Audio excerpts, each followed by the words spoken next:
relationships is one of the most powerful things, and that's how we got connected through community. And now you guys are all at this phenomenal event where this is your guys' community. You guys should be able to make connections, do deals together, and create new things. My name's Justin Pickell, and I'm here with my dad, and that's how I got started in real estate. I was interested in investing while I was in high school, doing like stock market and different things with day trading and crypto. But when I was graduating, I was looking for something more with people and then trying something new because I was trying to find a long-term thing I can grow with. So I was trying to figure out a lot of different things. So I was trying drop shipping, insurance, and I tried the stocks. So he had me start cold calling in real estate like a month before I graduated high school, and I was having a real trouble trying to figure out how to generate leads with the list he was giving me, because it was a crap list. It was a crap list, or I couldn't figure out how to get people. I looked at it as the tougher it is, the stronger it'll make him. If you get one deal calling all month, you might make 5,000 or 10,000. It was a company called All the Leads. They do nothing but probate, and their skip tracing kind of sucked, but it may be better now. And I've closed deals with them. It's just you have to go through so much. I thought I was going to get a deal in a day. Real estate does not work like that, I found out. So I was cold calling for 4 months straight trying to figure out how to actually get deals. After he gave me that list and I couldn't figure it out, I was like, maybe he doesn't know what he's doing, and I was kind of like self-centered or something. So I was trying to figure out other lists, because he didn't tell me where he got the list. He just handed me a piece of paper with phone numbers and another piece of paper with scripts. So he used that to help me get started. I also was getting started with another friend who we were collaborating for a couple weeks every Saturday trying to get started, while he was already out of high school and a realtor, but I was trying to figure out how to jumpstart my career. So now at this point, is trying to figure out how do I get my first deal. So I was working 8 to 12 hours a day, depending on where your guys are at. You guys might be part-time, full-time. You really can get it done all the different times that you're willing to commit, but what it comes down to is you can't give up. There's got to be consistency, and you got to find out if this is something you enjoy, because there's different parts of real estate that you might not enjoy, and there's parts of real estate that you might enjoy more. So what we're trying to figure out is maybe you don't enjoy waiting 4 months to figure out how to get a deal, but you want to figure out what the skill is of building a portfolio like Lexus, or figuring out how to do different Airbnb deals. But maybe you need to figure out how to get a deal or find deals first. So what we were doing mainly was wholesaling. So we were finding deals from sellers was my first main thing, is how I was trying to find deals. So I found a deal from a tired landlord, well, not a tired landlord, it was a vacant property hoarder house, and I was able to pass it off to my dad from being in business to find the buyer. From Clark the Shark. Yeah, that's my friend who's an appraiser. So he was following up with that client since the beginning of what happened after he kind of shit on my list after a few days and started finding some other ways to make things happen. He had found Jerry Norton and then Pace Morby 2 weeks later on YouTube and started kind of like mimicking them and having a vision of a wholesale company. And that's where he got his first list, was a Jerry Norton prop wire list. And this older lady who had this house, and it was in Pontiac, he just kept following up for 4 months. He wanted to join SubTo right away, and I said, no, you got to make your own money first. So 4 months later, he closed that deal. We made $5,000 each, and that's when we joined. It was $8,800, and that was my first time ever in any community. But here you go, my friend. There you go. Yeah, so now once we join this community, one of the first tasks they give us is to start networking, meet like 50 people in like 3 months. But I pretty much tried meeting 50 people in like a week or something. So was constantly networking and trying to figure out who in the business can teach me how to get farther in my journey. And since my dad taught me how to do cold calling, that was like the only way he like mastered getting deals like for me, like teaching me that method. He was like wondering why was I networking with so many people, and so why were you wondering why I was networking so much? Mainly because I've, for 27 years, sold home improvement for 6 or 7, and mortgages and real estate for 20, and I've always dealt with the homeowners, the sellers, or the buyers. So I'd see them on the phone just talking to people about, hey, I'm doing this, I just got out of high school, and I'm like, dude, we got to get to the business here, man. Like, this is not gonna. So, but eventually, after time went by, I realized what the deep value was in that, and how networking really has been phenomenal overall. And I'll get to that further, but yeah. Yeah, so now that I started networking, trying to figure out, okay, this person's a buyer, this person might be a lender on my deals, this guy has a wholesaling business as well. Maybe we can collaborate and they can sell my deals, or maybe I can find buyers for them. So I started networking with people within the communities I was joining on Facebook groups, with people posting. There's probably thousands of deals posted each and every day. So I was scrolling through probably 5-10 specific groups every day, like just finding the most active ones, and looking at each deal that was being posted, talking to each person, trying to make friends with them to do wholesale deals. And sometimes I was able to refer them to other lenders who, like DSCR, hard money, transactional EMD, double closes. So I was being a connector, utilizing relationships. So if you're able to make friends, be able to follow up with them, remember who you're connecting with over time. There's one person that I'm sitting next to right now who might not know the other person, but they never meet each other in this room right now. So you guys might leave this room today, meet like half the people, and another set of people meet half the people, but you didn't meet who you really needed to meet to complete the deal you're working on right now, or the deal that you might need to complete 6 months down the line. So I want to break down a quick deal here. Let's say I was finding this deal on Facebook, and it was through the SubTo community. All right? So I was planning on selling this deal to a buyer that I've been selling a lot of deals to, because I understood what his buying criteria was. So since I understood his buying criteria well, I was just selling, pretty much all my business was going to this guy. So I sold him 27 deals over 4 months, just by scrolling through my phone, just like for 2 hours a day. So the difference between me trying to figure out how to do cold calling for 4 months versus me just creating relationships for 4 months, selling deals to one person, was able to create more. But let's say the buyer can't always go through, so you got to be creative. So I was selling him mainly SubTo and seller finance transactions, like 90% of the time. But one of the deals I found on Facebook, we were set to close on a deal, and we weren't able to close right on time. He kept on delaying the closing, trying to say he was going to be raising the money for the funds on this deal.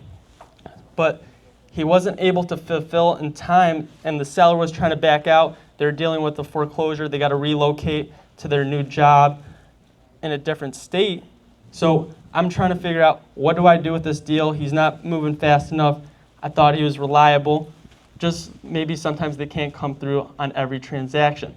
So I had to find my own lender right before the closing and be able to find the money through another connection of relationships. Not maybe through the calls I was making through Facebook each and every day, but through another connection with my dad, who was able to find a relationship with a lender through another connection he had with his mom. So you want to break that down on how you found Mia Bissett? Well, it's a long story, but try to make it a long story short there. Once my aunt was sick and she had an aneurysm, was my mom's sister, was the second mom, and I started going to this church on Walnut in West Bloomfield, and then 13 years later, my mom and grandma started going to that same church after I somehow started going there, which wasn't our regular church because my mom's Chaldean and we go to Chaldean Catholic Church for the most part. And but this was a straight up American Catholic church. So 13 years later, 2012, my mom stops at a garage sale before church and meets this guy that wants to sell his house. I got my realtor license in '09, so I went over there and talked to him and short saled his house. Got him private money on his next house. He had $90,000 to put down that he had in his 401k. And then I did like 4 or 5 investment properties with him, made him some good money, did part of the construction. And there was a job I was working on, and I was working on some floor joists in Warren, Michigan, and he had given me $3,000. I told him the money was finished and that I needed more money. He's like, no, you're gonna have to come out of your pocket. And I'm like, no, I'm not coming out of my pocket. He's like, you're gonna have to. And I'm like, no. And that was like the end of our relationship for like 5 years. And then all of a sudden I ran into him at the dentist. I was going to get my teeth cleaned, which I ended up walking out because they wanted to do some extra stuff. And I'm like, no, I'm not doing that. I'll go to my other dentist. And I walk out and I run into him and it's all like all good vibes. And like 2 days later, while I was flipping like 15 houses at one time, and I kind of had fell behind a little bit because of multiple different reasons. Number one, builders taking forever, taking off with money. Those are the main reasons. And then the market really started to shift late in September 2022, when it started becoming a buyer's market and they started talking about it on the news. The pandemonium after COVID kind of slowed down. And so ran into him. He like 2 days later, he started. Meanwhile, I kind of made this guy a millionaire because the house, I short sold his house. I got him a private loan on his next house. That house is worth like $500,000 more. I, flipped like 4 or 5 houses for him, or that he ended up keeping, which I ended up selling 4 of them on a novation like about a year ago.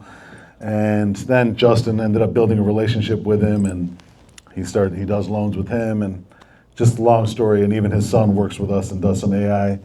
And it's just crazy how one relationship that started from, Garage sale. yeah, garage sale. My mom happens to find like things at garage sales for $5 that are worth hundreds all the time. That's like her habit, like a Gary Vee thing.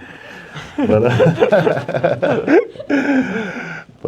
yeah, that's the origin of like, and that's why people always say like it's about the relationships, whether it's the janitor or whether it's the CEO. You got to respect that person fully and know you don't know what that's going to lead to. Yeah. For sure. So the connection was very important in this one, since you had that foundation built with him. He also helped lend on my first fix and flip and one of the flips you were working on at the time.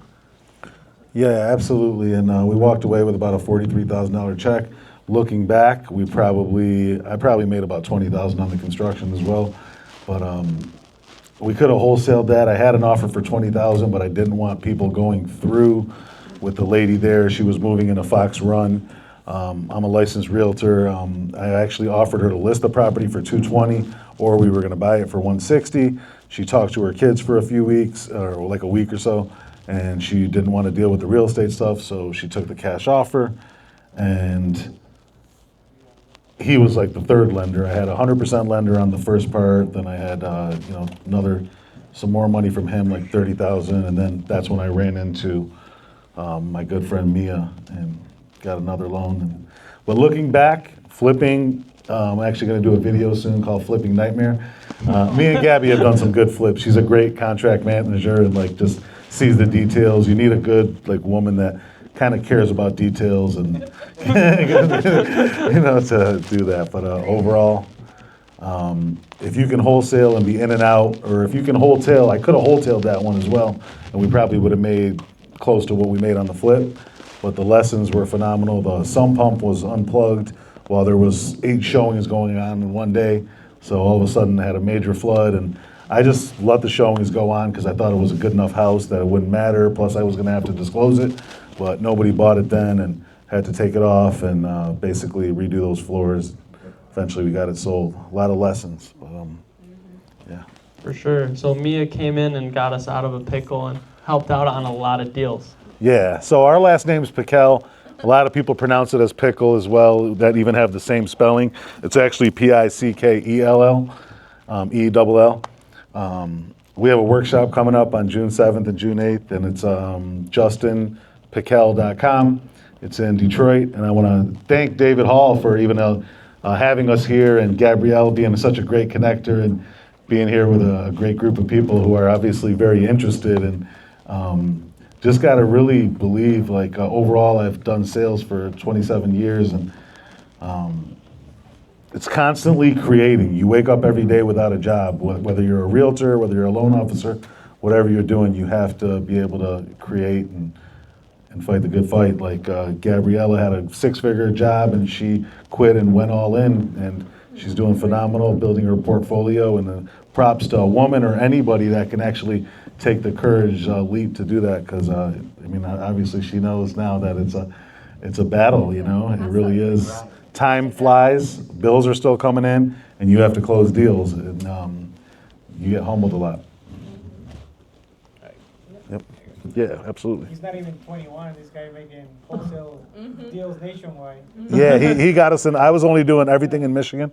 He took us nationwide just by connecting with communities and great people like Rod and Kelly Carver, who are the backbone of SubTo and Owners Club. And we're super excited to do a lot of deals together. All right, I wanted to ask everybody here, if you were just getting started or if you had to start all over, what would you do first? But before I do that, I want to ask John Justin here, what's one creative deal, one or two examples of a creative deal that you've done that, your favorite deal? Yeah. That was one of the most favorite creative deals, because it fell apart. It got us out of a situation where we weren't going to be able to make any money, and he was able to fund the deal. I called him 24 hours, and I said, let's close tomorrow, and he was ready. So I thought I was going to wrap the deal, but we changed it up. Which deal? It was in New Orleans. I bought a house. My Okay. first house SubTo ever was in a different state. Another state or being controlling on being able to go see the property is not a real thing. I'll tell you that. You need to make friends, and you need to send people to the houses.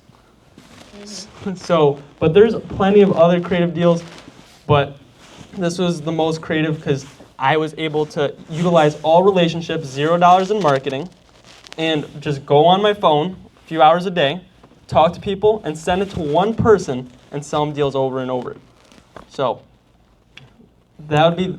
Yeah, that was amazing, and that's why he did 45 of his first 50 deals on his own, and it's amazing that 90% of his deals seem to be by networking. And when we started doing so many deals, I was like, I couldn't believe that I didn't have to be involved in every deal or have to think about the seller or think about the value. So that's when it really became a business, because I was kind of always a one-man army. Besides when I had my loan business and I had loan officers and telemarketers, and the realtor business, I would just have VAs and stuff making calls for me. But yeah.